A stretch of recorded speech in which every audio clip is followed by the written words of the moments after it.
सकाळची कोवळी किरणं शांतीग्राम वृद्धाश्रमाच्या अंगणात पसरली होती.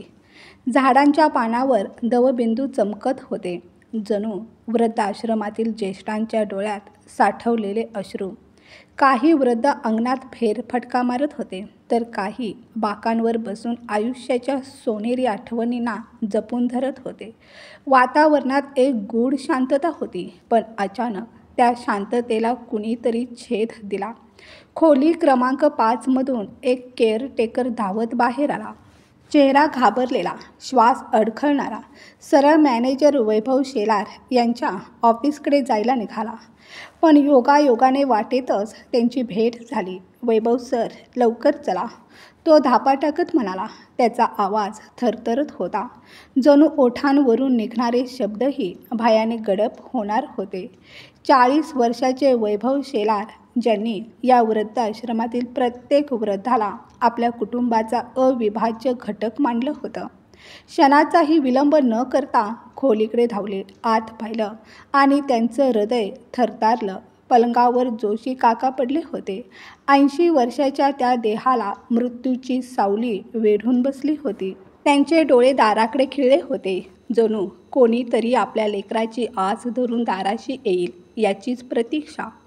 वैभवजींनी थरथरत्या हाताने त्यांचा मुलगा अनिरुद्धचा नंबर डायल केला. फोन वाजत राहिला, पण त्या बाजूला कुणाचं उत्तर नव्हतं. कुठेतरी दूर मुलगा आपल्या सुखसोयीच्या जगात गुंतलेला होता आणि इकडे बाप मृत्यूच्या उंबरठ्यावर उभा शेवटचा श्वास मोजत होता. वैभव हळूच काकांच्या पलंगाजवळ बसले. थंडगार हात आपल्या हातात घेतला. काका, मी आहे. वैभव. ते कुजबुजले. काकांचे मिटलेले डोळे थोडे उघडले. डोळ्यात अजूनही जीवनाची एक ठिणगी झगमगत होती. वैभव, माझा अनिरुद्ध येतोय ना? त्यांनी हळूवार विचारलं. त्या एका प्रश्नात बापाचं अखंड प्रेम, त्यांची न संपणारी आस, त्यांचा अढळ विश्वास, सगळं एका श्वासात साठवून ठेवलेलं. वैभवच्या छातीत वेदनेचं वादळ उठलं, पण ते धीर देत म्हणाले, हो काका, थोड्याच वेळात येतोय तो. खोटं बोलणंही तेवढंच सत्य होतं. मृत्यूशी झगडणाऱ्या बापाला ते कसं सांगणार की त्यांच्या लेकराला त्यांच्या मरणाचीही फिकिरी नाही? जोशी काकांच्या ओठावर एक स्मित उमटलं. मला ठाऊक होतं, माझा अनिरुद्ध नक्की येईल. तो चांगला मुलगा आहे, फक्त थोडा व्यस्त असतो. वैभवच्या डोळ्यातून अश्रू धावले. ते बघत होते, एक बाप आपल्या शेवटच्या क्षणापर्यंतही मुलाचं कौतुक करत होता, त्याला चांगला ठरवत होता, पण नियतीने अंतिम पान उलटलं. क्षणभरातच काकांची पकड सैल झाली. डोळे आकाशाकडे खिळले. एका खोल श्वासासह देह शांत झाला. वैभव यांच्या मांडीवर एक बाप आपल्या लेकराची वाट बघत जगाचा निरोप घेऊन गेला होता. वैभवच्या छातीत वेदनेचे ज्वालामुखी फुटले. त्यांनी काकांच्या डोक्यावरून हात फिरवला आणि मोठ्याने रडू लागले. रीतिरिवाजाप्रमाणे अंत्यसंस्कार पार पडले. आश्रमातील इतर वृद्ध मित्रांनीही अश्रूंनी निरोप दिला. घटनेला 2 तास झाले होते. तेवढ्यात आश्रमाच्या गेटसमोर एक चकचकीत गाडी येऊन थांबली. थोड्याच वेळापूर्वी इथून एक आरती गेली होती आणि आता जणू नियती आणखी एक कथेला शेवट लिहायला सज्ज झाली होती. गाडीतून दीपक उतरला. तरुण चेहरा, पण त्यावर गर्व आणि दर्पाचे ठसे स्पष्ट दिसत होते. त्याने मागचा दरवाजा उघडला. थरथरणाऱ्या पावलांनी बाहेर पडणारी एक वृद्ध स्त्री, ती होती त्याची आई अनुराधाताई. त्यांच्या डोळ्यात भीतीचे सावट दाटून बसलेले. बाळा दीपक, तू म्हणालास ना, योग केंद्र आहे इथे, जिथं भजन कीर्तन होतं, योग प्राणायाम शिकवलं जातं, पण हे तर? त्या आईने थरथरत्या आवाजात विचारलं. आवाजात निरागस विश्वास झळकत होता, जो फक्त आईच ठेवू शकते. पण दीपकच्या नजरेत मात्र कठोरता होती. आईच्या डोळ्यात डोकावण्याचंही त्याला भान नव्हतं. त्याने आईचा हात पकडला आणि जवळजवळ ओढतच आत घेऊन गेला. अगं आई, चल आता, सगळं कळेल तुला, तो कोरडेपणाने म्हणाला. त्या स्वरात ना माया होती ना आपुलकी. जणू आपल्या आईशी नव्हे तर एखाद्या नोकराशी तो बोलत होता. आश्रमात पाऊल टाकताच अनुराधाताईंची नजर भिंतीला लागून असलेल्या बाकड्यावर गेली. तिथे कोमजलेल्या चेहऱ्यांचे, थकलेल्या डोळ्यांचे वृद्ध बसलेले दिसत होते. क्षणभरात त्यांचं मन खचून गेलं. त्या थरथरत म्हणाल्या, बाळा, हे तर आश्रमच वाटतंय ना? सगळीकडे म्हातारे लोकच दिसतायत. त्यांच्या आवाजात प्रश्न नव्हता, तर भीती होती. अनामिक भीती की आपलंच लेकरू त्यांना फसवतंय काय? अचानक त्यांना आठवलं, अरे देवा, माझी तुळस, मी आज सकाळी तिला पाणीही घातलं नाही. ती तर सुकून जाईल बाळा. अनुराधाताईंच्या या बोलण्यावर दीपक चिडून ओरडला, गप्प बस ना आई, किती बोलतेस? त्या शब्दाने त्याच्या आवाजातलं कोरडेपण तलवारीसारखं घाव घालून गेलं. अनुराधाताई गप्प बसल्या. त्यांच्या डोळ्यातून 2 अश्रू गालावरून ओघळत खाली सांडले. दूर उभे असलेले वैभवजी हे दृश्य पाहून हेलावले. त्यांना जाणवलं, आईला स्वतःचं लेकरू ओझं समजू लागलं होतं आणि मुलगा तिला एखाद्या जुनाट वस्तूप्रमाणे इथे फेकून निघून जाणार होता. त्या क्षणी वैभवजींना मनोमन वाटलं, कदाचित मानवतेचं खरंच निधन झाले. दीपक ऑफिसमध्ये पोहोचला. त्याने आईचा हात एका झटक्यात सोडला. अनुराधाताईंचा तोल गेला, पण भिंतीचा आधार घेऊन त्यांनी स्वतःला सावरलं. तरीही त्यांची नजर मुलाच्या चेहऱ्यावर खिळलेली, शेवटच्या आशेने की कदाचित हे सगळं फक्त एक मस्करी असेल. तेवढ्यात दीपकने खिशातून 500 रुपयांच्या नोटाचा गठ्ठा काढून टेबलावर फेकला आणि घमंडाने म्हणाला, हे घ्या. माझ्या आईला इथे काहीही कमी पडायला नको. सर्वात चांगली खोली, सर्वात चांगलं जेवण द्या, समजलात? त्याच्या शब्दात पैसा होता, पण माणुसकीचा कणही नव्हता. वैभवजींनी गंभीर नजरेने त्याच्याकडे पाहत उत्तर दिलं, माफ करा, या ठिकाणी पैशाच्या जोरावर काही होत नाही. शांतीग्राम हा एक चॅरिटेबल ट्रस्ट आहे. आम्ही इथल्या वृद्धांची सेवा निःशुल्क करतो. कृपा करून तुमचे हे पैसे उचला. त्यांची नजर दीपकवर नव्हती, ती होती त्या घाबरलेल्या, विवश आईवर, जिचं जग काही क्षणात उद्ध्वस्त होणार होतं. अनुराधाताईंच्या मनात आता स्पष्ट झालं, मुलगा त्यांना इथे कायमचा सोडून जाणार आहे. तो पुन्हा मागे वळून पाहणारही नाही. त्या धावत जाऊन दीपकच्या पायावर कोसळल्या. साडीचा पदर जमिनीवर घसरला. थरथरत्या हाताने मुलाचे पाय पकडून त्या मोठ्याने ओरडू लागल्या, दीपक बाळा, असं करू नकोस. माझ्यावर दया कर. मला इथे सोडू नकोस. मी तुझ्या बायकोला काही बोलणार नाही. खोलीतून बाहेर पडणार नाही. आजारी पडले तरी काही मागणार नाही. फक्त मला घरातला एक कोपरा दे. त्यांच्या आवाजातली वेदना इतकी तीव्र होती की ऐकणाऱ्याचं हृदय फाटावं. ही तीच आई होती जिने 9 महिने लेकराला पोटात सांभाळलं होतं. त्याच्या एका रडण्यावर रात्रभर डोळे न मिटता जागी राहिली होती आणि आज त्याच लेकरासमोर त्या भीक मागत होत्या. वैभवजींच्या डोळ्यात पाणी आलं. ते हात जोडून दीपकला म्हणाले, भाऊ, असं पाप करू नका. या तुमच्या आई आहेत, ओझं नाहीत. फक्त एकदा त्यांच्याकडे पहा. या डोळ्यात तुम्हाला फक्त प्रेम दिसेल. त्या घरातला एक कोपरा मागत आहेत, तुमची संपत्ती नाही. जर कुठलीही मजबुरी नसेल तर कृपा करून त्यांना परत घेऊन जा. जेव्हा आपले सोडून जाता तेव्हा हे वृद्ध आतून जगणं सोडून देतात. पण वैभवचा सल्ला दीपकला अपमानासारखा वाटला. तो संतापला. आईला एका झटक्यात दूर सारलं आणि वैभवकडे तिरस्काराने पाहत म्हणाला, तुम्हाला माहीत नाही घरात काय होतं. ही सतत टोमणे मारते, कुठल्या ना कुठल्या गोष्टीवरून किरकिर करते, खोकते, खडखडते. त्यामुळे आम्ही आमच्या मर्जीनं जगूही शकत नाही. माझी बायको तिच्यामुळे वैतागून गेली आहे. इतकं बोलून त्याने रडत विनवण्या करणाऱ्या आईकडे एक शेवटचा तिरस्काराचा कटाक्ष टाकला आणि दार ठोठावत धावतच बाहेर निघून गेला. अनुराधाताई आर्त स्वरात ओरडल्या, दीपक बाळा, थांब, जाऊ नकोस. पण त्यांचा आवाज भिंतींना धडकून परत आला. दीपक मात्र निघून गेला होता. अनुराधाताई धावत धावत गेटपर्यंत गेला, पण तो पळतच बाहेर गेला. वृद्ध आई बिचारी जमिनीवर निपचित बसून राहिली. तिची नजर त्या बंद दरवाजावर खिळून होती. जणू त्या दरवाजातून तिचा मुलगा नाही तर तिचं संपूर्ण आयुष्यच बाहेर निघून गेलं होतं. दीपक गाडीत बसला आणि वेगाने निघून गेला, जणू एखादा गुन्हेगार आपला अपराध करून पळतो. त्याच्या कानात अजूनही आईच्या आर्त हाका घुमत होत्या, बाळा थांब रे, जाऊ नकोस. पण त्याने गाडीची काच घट्ट ओढली आणि गाण्यांचा आवाज इतका वाढवला की स्वतःच्या अंतरात्म्याचा आवाजही त्यात गाडून गेला. घरी पोहोचला तर पल्लवी दरवाजातच उभी होती. तिच्या चेहऱ्यावर विजयी हास्य झळकत होतं, जणू तिने एखादं युद्ध जिंकलं होतं. दीपकला पाहताच तिने विचारलं, काम झालं का? दीपकने मान डोलावली. पल्लवीने आनंदाने टाळी वाजवली आणि म्हणाली, खूप छान. शेवटी आज मला हे घर माझं वाटतंय. आता मला जे हवं ते करणार. माझ्या आवडीचे कपडे घालणार. मला वाटेल तेव्हा झोपणार, उठणार.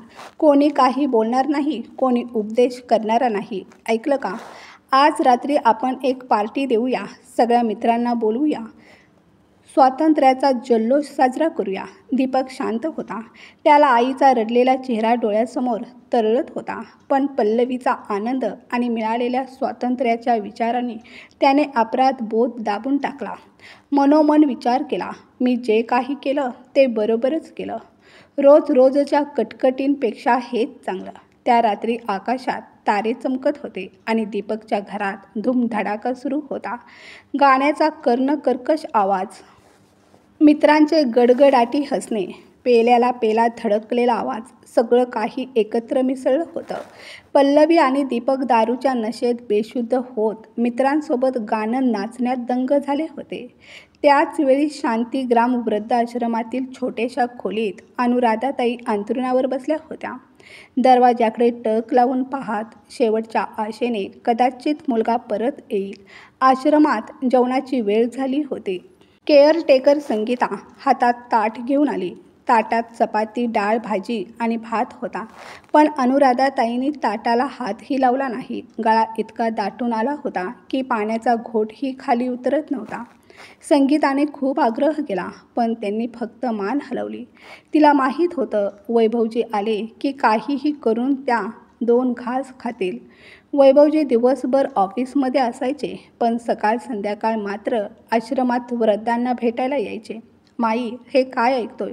तुम्ही जेवलाच नाहीत, थोडं तरी खा ना, वैभवजी म्हणाले. अनुराधाताईंनी पुन्हा नकारार्थी मान हलवली. वैभवजी त्यांच्या डोक्यावरून हात फिरवत म्हणाले, माई, थोडं तरी खा, तुम्ही आजारी पडाल. त्यावर त्या कोरड्या डोळ्यांनी त्यांच्याकडे पाहत म्हणाल्या, बाळा, कसं खाऊ? गळ्यातून काही उतरणार आहे का? हे बोलताना त्यांचा कंठ दाटून आला आणि त्या मोठमोठ्याने रडू लागल्या.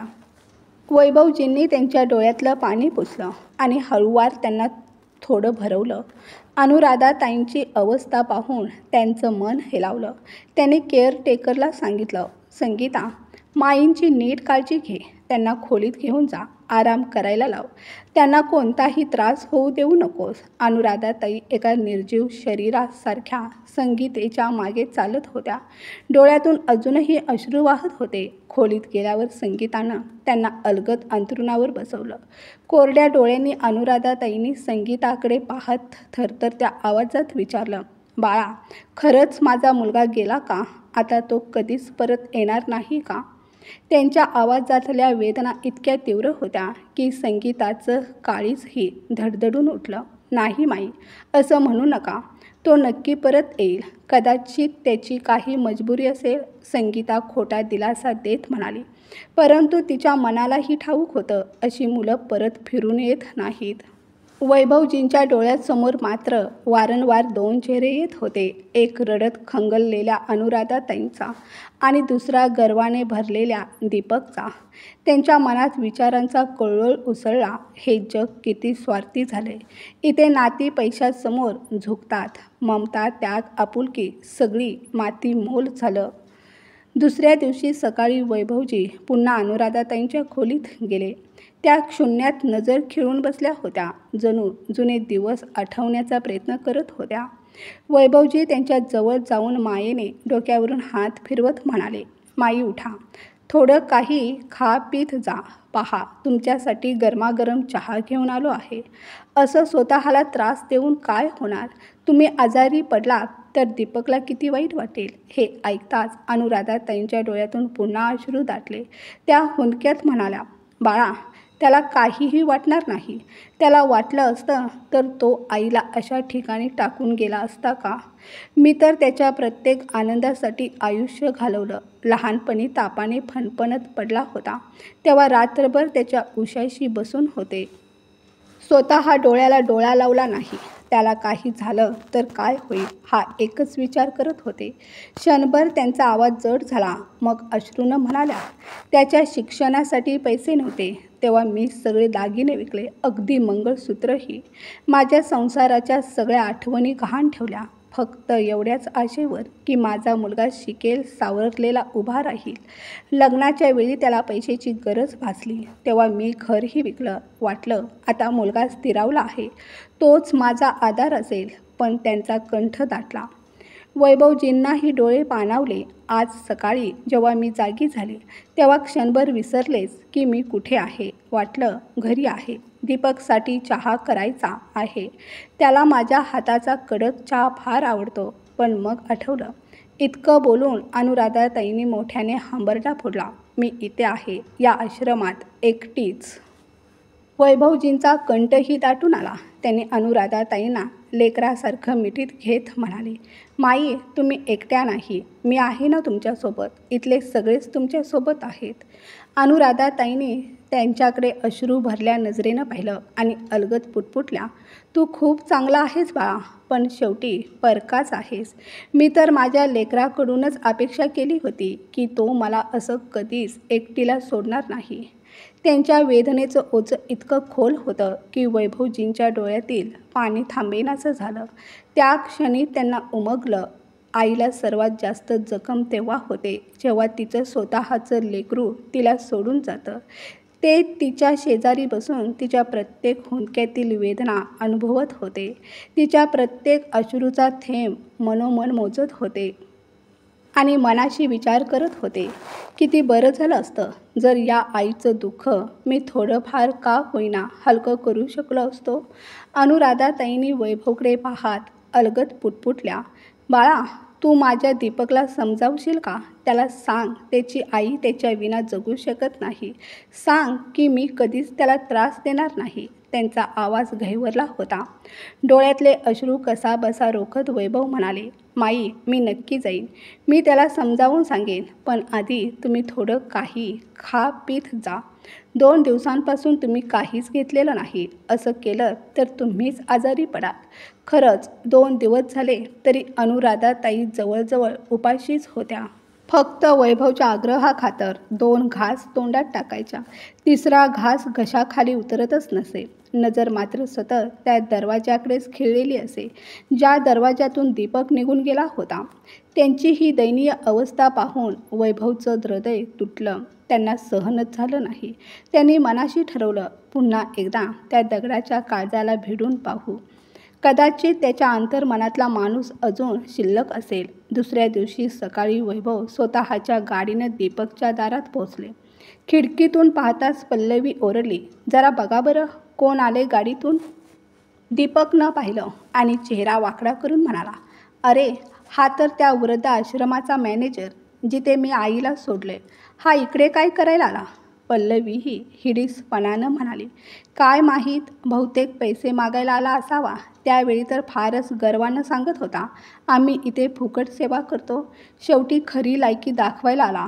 बेल वाजली. पल्लवीनं दरवाजा उघडला.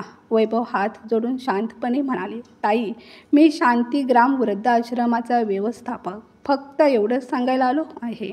अनुराधाताईंची अवस्था अतिशय बिकट आहे. 2 दिवस झालं त्यांनी अन्नाचा घासही घेतलेला नाही. फक्त दीपकच्या नावाचा जप करत बसल्या आहेत. म्हणून विनंती आहे, एकदा येऊन त्यांना भेटा. तेवढ्यात दीपक संतापून बाहेर आला. चेहरा लालबुंद, आवाज आकाशाला भिडलेला. अरे तुला एकदा सांगितलं नव्हतं का? आमच्या गोष्टीत नाक खुपसू नकोस. ती आमची आई आहे. आम्हालाच ठाऊक आहे तिचं काय करायचं. मध्ये पडायची तुझी गरज नाही. पल्लवीनेही लगेच टोमणा मारला. दीपक मी सांगितलं होतं ना, कुठलीही संस्था पैसे घेतल्याशिवाय चालत नाही. बघितलं नाहीस का हा मॅनेजर किती मोठ्या गाडीतून फिरतोय. पैसा न घेता हे सगळं थोडीच शक्य आहे. हे ऐकून वैभव चकित झाले. नाही भाऊ, तुम्ही चुकीचं समजत आहात. मला पैशाचा मोह नाही. मी फक्त एवढं सांगायला आलो होतो की आईबरोबर असा अन्याय. वाक्य पूर्ण होण्याआधीच दीपक गुरगुरला, गप्प बस. तुझं हे फुकटचं शहाणपण तुझ्याजवळ ठेव. तुझ्यासारखा 2 कवडीचा माणूस आम्हाला शिकवणार. आता इथून निघून जा, नाहीतर पोलिसांना बोलावून तुझ्यावर केस टाकीन. लोकांना ब्लॅकमेल करून पैसे मागतोस असं सांगीन. हे ऐकून वैभवच्या पायाखालची जमीनच सरकली. त्याने त्या दोघांकडे पाहिलं, पण त्यांच्या डोळ्यात माणुसकीचा, संवेदनाचा कणही उरला नव्हता. दीपक संतापाने आत गेला आणि नोटांचा एक गठ्ठा घेऊन बाहेर आला. त्याने तो वैभवच्या तोंडावर फेकला. नोटा हवेत उडत जमिनीवर सगळीकडे विखुरल्या. हे घे पैसे आणि गपचूप निघून जा. आजपासून माझ्या नजरेसमोर पुन्हा दिसलास तर बरं होणार नाही. वैभवनं त्या नोटांकडे तुच्छतेने पाहिलं, उचललंच नाही. तो शांत मुद्रेने तसाच उभा राहिला. त्याच्या डोळ्यात मात्र एक विचित्र, विलक्षण स्थिरता चमकत होती. दीपक मात्र रागाने अक्षरशः थरथरत होता. त्याने वैभवजींच्या शांत, अविचलित डोळ्यात पाहिलं आणि त्याचा अहंकार आणखी भडकला. छाती फुगवून संतापाने तो म्हणाला, तुझ्याकडे कदाचित फुकटची बडबड करण्यासाठी खूप वेळ असेल, पण माझ्याकडे नाही.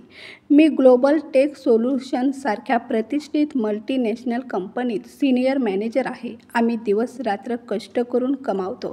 तुझ्यासारखे नाही, जे म्हाताऱ्यांच्या नावावर सहानुभूती विकतात आणि भीक मागून पैसा मिळवतात. आम्ही जे काही कमावतो ते स्वतःच्या बळावर कमावतो. समजलास? दीपकच्या तोंडून कंपनीचं नाव ऐकल्यावर क्षणभर वैभवजींच्या चेहऱ्यावर आश्चर्य उमटलं, पण लगेचच ते गूढ रहस्यमय हास्यात बदललं.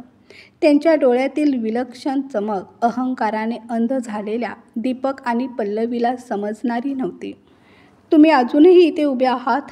पटकन चालते व्हा, पल्लवी जवळजवळ ओरडून म्हणाली. पण वैभवजी स्थिर राहिले. त्यांनी दोघांकडे दुर्लक्ष करून जवळच्या सोफ्यावर बिनधास्त बसले, जणू काही ते आपल्याच घरात होते. उठा आमच्या सोफ्यावरून, पल्लवी ओरडली. पण वैभवजींच्या कानावर पाणी न हलल्यासारखा शांतपणे फोन काढून टाईप करायला लागले. त्यांची बोटं कीपॅडवर अशी चालली, जणू एखादा राजा आपला आदेश लिहित आहे. दीपक आणि पल्लवी फक्त आश्चर्यचकित झाले की या माणसात एवढं धाडस कसं आलं. काही क्षणांनंतर वैभवने फोन कानावर लावला आणि अधिकारपूर्ण शांत आवाजात म्हणाले, हो, मी आत्ताच तुम्हाला एक ईमेल पाठवला आहे. मला यावर त्वरित ॲक्शन हवं आहे. दीपक पळक्याने पुढे आला. तू कोणाशी बोलत आहेस आणि कोणती ॲक्शन घेणार आहेस? तुझी लायकी काय आहे? हे नाटक बंद कर आणि माझ्या घरातून चाल. तो वैभवजींचा हात पकडण्याचा प्रयत्न करू लागला, पण वैभवजी स्थिर राहिले. त्यांनी फोन ठेवला आणि दीपकच्या डोळ्यात थेट पाहून म्हटले, फक्त 5 मिनिटं. घरात विचित्र, तणावपूर्ण शांतता पसरली. दीपक आणि पल्लवी आश्चर्य, राग आणि थोडीशी गोंधळलेली अवस्था घेऊन वैभवकडे बघत राहिले. त्यांना समजत नव्हतं की या माणसात एवढा आत्मविश्वास कुठून आला आहे. 5 मिनिटांनी दीपकचा फोन वाजला. स्क्रीनवर CEO मिस्टर कुलदीप परांजपे नाव पाहून तो थोडा घाबरला, पण स्वतःला सावरून फोन उचलला. दुसऱ्या बाजूचा आवाज ऐकून दीपकच्या पायाखालची जमीन सरकली. चेहरा पांढरा झाला, हात कापू लागले, घाम दरदरून सुटू लागला. फोन स्पीकरवर होता आणि CEOचा ओरडलेला आवाज हॉलमध्ये दुमदुमत गेला. तुझं धाडस कसं झालं मिस्टर वैभव शेलार यांना बोलण्याचं? तू त्यांना 2 कवडीचा माणूस आणि ब्लॅकमेलर म्हणत आहेस. तुला तात्काळ कामावरून काढलं जातं आणि कंपनीचं हे घर पुढल्या 24 तासात खाली केलं जाईल. फोन कट झाला. दीपक निशब्द उभा राहिला. त्याच्या हातातून मोबाईल सुटून खाली पडला. पल्लवी घाबरून विचारली, काय झालं? कोणाचा फोन होता?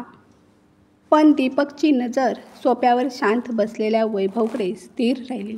त्याच्या डोळ्यात आता राग नव्हता, तर भीती होती. थरथरत तो वैभवकडे निघाला आणि लाजवाब आवाजात म्हणाला, तुम्ही कोण आहात? वैभव शांतपणे उठून उभा राहिला. त्याच्या डोळ्यात वेदना नव्हती, उलट एक तेज झळकत होतं. मी वैभव शेलार आहे, शांतीग्राम वृद्धाश्रमाचा सेवक. मला माझ्या स्वर्गीय आईची आठवण जपायची आहे, म्हणून हा आश्रम उभारला. आणि हो, मी त्या ग्लोबल टेक सोल्युशनचा मेजर शेअरहोल्डर ही आहे. ज्याच्या जीवावर तू एवढी गुर्मी दाखवत आहेस. मिस्टर परांजपेंना मी फोन केला होता. हे फक्त शब्द नव्हते.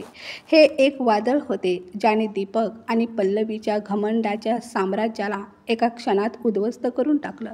त्यांना आता जाणीव झाली ते एका साध्या माणसाला नाही तर आपल्या नशिबाला लाथ मारत होते. दीपक आणि पल्लवीचा श्वास थांबला होता. ज्या माणसाला काही वेळापूर्वी ते आपला पैसा आणि पद वापरून धमकी देत होते, तोच त्यांच्याच कंपनीचा मालक ठरला होता. सत्य एवढं कडवट होतं की त्यांचा गळा कोरडा पडला. पल्लवी जी नेहमी तिच्या तिखट तोंडासाठी ओळखली जायची, आता थरथरत सोफ्याच्या कडावर बसली. एकही शब्द बाहेर येत नव्हता. दीपकची अवस्था तर आणखी बिकट होती. धडपडत तो वैभवजींच्या पायावर पडला. त्याचा सगळा गर्व, सगळी गुर्मी धुळीला मिळाली होती. सर, सर मला माफ करा. तो एका लहान मुलासारखा रडत होता. माझ्याकडून खूप मोठी चूक झाली आहे. मी आंधळा झालो होतो. मला बायको, मुलं आहेत. माझ्या मुलांना कसं सांभाळावं, माझ्या आईला. तो आपलं वाक्य पूर्ण करू शकला नाही. वैभवजींनी खाली मान घातलेल्या दीपककडे पाहिलं. त्यांच्या डोळ्यात आता राग नव्हता, उलट एक गडद उदासी होती. जेव्हा तुझी आई तुझ्या पायावर पडून हीच भीक मागत होती, तेव्हा तुला त्यांच्या वेदना का दिसल्या नाहीत दीपक? जेव्हा ती म्हणत होती मला घरातून काढू नकोस, तेव्हा तुझी माणुसकी कुठे झोपली होती? वैभवजींचा प्रत्येक प्रश्न दीपकच्या काळजामध्ये एखाद्या बाणासारखा घुसत होता. सर, मी आईला लगेच परत घेऊन येतो. मी तिच्या पायावर पडून माफी मागेन. प्लीज, माझी नोकरी मला परत द्या. माझं घर. सर, आम्ही रस्त्यावर येऊ. दीपक विनवण्या करत होता. वैभवने एक थंड श्वास घेतला. नोकरी आणि घर तुला कदाचित पुन्हा मिळतील, पण जो सन्मान आणि विश्वास तू आपल्या आईच्या नजरेत गमावला आहेस, तो कधी परत मिळेल का? ते पुढे म्हणाले. तू तुझ्या आईला ओझं समजलं होतंस ना?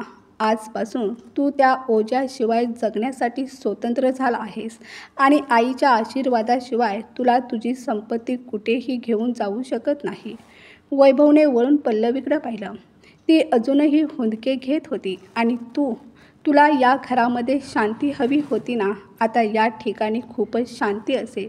आता कोणीही टोमणा मारणार नाही, कोणीही बोलणार नाही. घर पूर्णपणे रिकामं होईल. कदाचित तुलाही समजेल, जेव्हा कोणाच्या डोक्यावरचं छप्पर घेतलं जातं, कोणाला घराबाहेर बेवारसासारखं काढलं जातं, तेव्हा त्याला कसं वाटतं. आणि तुझ्या आईला स्वतःपासून वेगळं केलंस, हे तू चांगलं केलंस. वैभवजी व्यंगात्मक हसले. कारण तू त्या आईच्या आशीर्वादाच्या लायकीचा नाहीस. राहिली गोष्ट त्यांची आश्रमामध्ये राहण्याची, आज नाहीतर काही दिवसांनी त्यांना त्या ठिकाणी राहण्याची सवय होईल. मग त्यांना शांतता आणि समाधान लाभेल, कोणत्याही टोमण्या किंवा अपमानाशिवाय. ते एक क्षण थांबले. मग त्यांचा आवाज भयंकर झाला. पण मी तुला ना शांतीने ना समाधानाने जगू देणार. तू माझ्या कंपनीत किंवा कोणत्याही कंपनीत काम करण्याच्या लायकीचा राहणार नाहीस. मी तुझ्या प्रतिष्ठेला धुळीस लावीन की तुला कोणी शिपायाची नोकरीही देणार नाही. एवढं बोलून वैभवजी एकही शब्द न बोलता दरवाजाकडे निघाले. दीपक ओरडत होता. सर, प्लीज, एक शेवटची संधी द्या. तुम्ही जसं म्हणाल मी तसंच करेन. सर, माझं ऐकून तरी घ्या. पण वैभवजी थांबले नाहीत. वेळ वाया न घालवता ते दारातून बाहेर पडले. पाठीमागे अशा 2 माणसांना सोडून गेले जे नुकतेच आकाशातून थेट जमिनीवर कोसळले होते.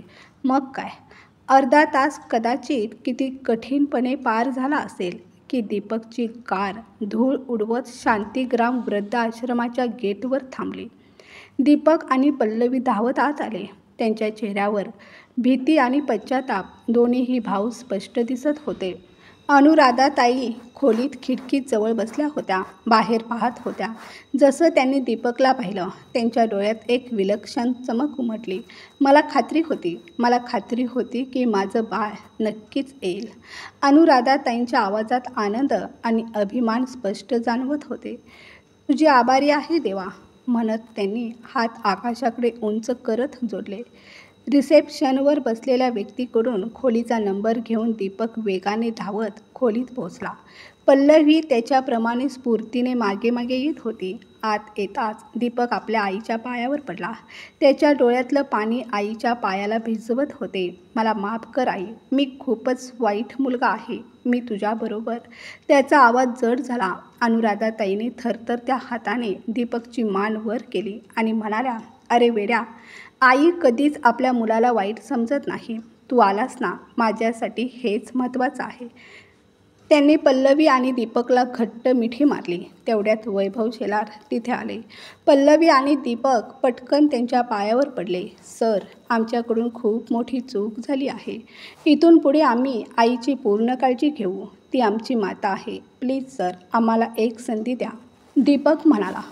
वैभवजींनी कठोर आवाजात उत्तर दिलं, मी तुम्हा लोकांवर विश्वास ठेवू शकत नाही. तुम्ही एकदा धोका दिला आहे.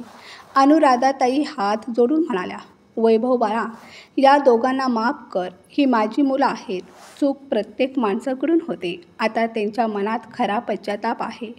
वैभवजींनी अनुराधाताईंच्या आनंदी डोळ्यात पाहिलं. त्यांना समजलं की एका आईचं प्रेम आपल्या मुलासाठी नेहमीच अमर असतं. दीर्घ श्वास घेत ते कडक स्वरात म्हणाले, ठीक आहे. फक्त माईंच्या आनंदासाठी तुम्हा लोकांना एक शेवटची संधी देतो. पण लक्षात ठेवा. त्यांच्या डोळ्यामध्ये आग चमकत होती. जर भविष्यात कधी माईंना थोडाही त्रास झाला, तिच्या डोळ्यात एकही अश्रू आला, तर तुम्हाला कुठेच राहण्यायोग्य ठेवणार नाही. समजलं? पल्लवी आणि दीपकने हो म्हणून मान हलवली आणि खऱ्या मनाने वचन दिलं की ते आपल्या आईला आपल्या हाताच्या फोडासारखं सांभाळतील. मित्रांनो, आई वडील हे पृथ्वीवर देवाचं रूप आहेत. त्यांचं कर्ज आपण 7 जन्मांनीही फेडू शकत नाही. जो आपल्या आई वडिलांचा सन्मान करतो, आयुष्य त्याचा सन्मान करतो, आणि जो त्यांना सोडतो, नशीब त्याला एकटं सोडतं. आई फक्त एक शब्द नाही, तर ती आयुष्याची पायाभरणी आहे, ज्यावर संपूर्ण जीवनाची इमारत उभी राहते. दीपक आणि पल्लवी स्वतःच्या संसाराच्या मुळावर कुऱ्हाड मारणार होते, पण उशिरा का होईना त्यांना आपली चूक समजली. एका आईला हरवलेलं जग परत मिळालं. अनुराधाताईंच्या डोळ्यातील अश्रू आता आनंदाचे होते. हे अश्रू त्यांच्या आई मुलाच्या अमर प्रेमाचे प्रतीक बनले. शांतीग्रामच्या आश्रमाच्या गेटवर पुन्हा एकदा सूर्यकिरणांनी जणू स्वागत केले. दीपक, पल्लवी आणि अनुराधाताई एकत्र बाहेर पडले. त्यांचा हात हातात, हृदय हृदयात. भविष्याकडे नवा आधार, नवा विश्वास घेऊन वाटचाल करू लागले. तरीही जगात अजूनही हजारो अनुराधा आहेत, जे शांतीग्रामसारख्या वृद्धाश्रमामध्ये आपल्या मुलांची वाट पाहत आहेत, आशेने की कदाचित एखाद्या दिवशी आश्रमाचं दार उघडेल आणि त्यांचा मुलगा त्यांना घरी घेऊन जाईल. पण दीपक आणि पल्लवीने दाखवलेलं प्रेम आणि जबाबदारी हेच एक उदाहरण ठरेल. प्रेम आणि पश्चातापाने तोडलेली खरी माया अखेर जगाला आशेचा प्रकाश देऊ शकते. आणि हेच आयुष्याचे खरे स्वरूप आहे. आणि अशा प्रकारे एका आईच्या अमर प्रेमामुळे एका चुकलेल्या संसाराला नवजीवन मिळाले. मित्रांनो, कथा आवडली असेल तर कथेला लाईक, शेअर करा. चॅनलवर नवीन असाल तर प्लीज आपल्या चॅनलला सबस्क्राईब करा. कथा ऐकल्याबद्दल आणि वाचल्याबद्दल धन्यवाद.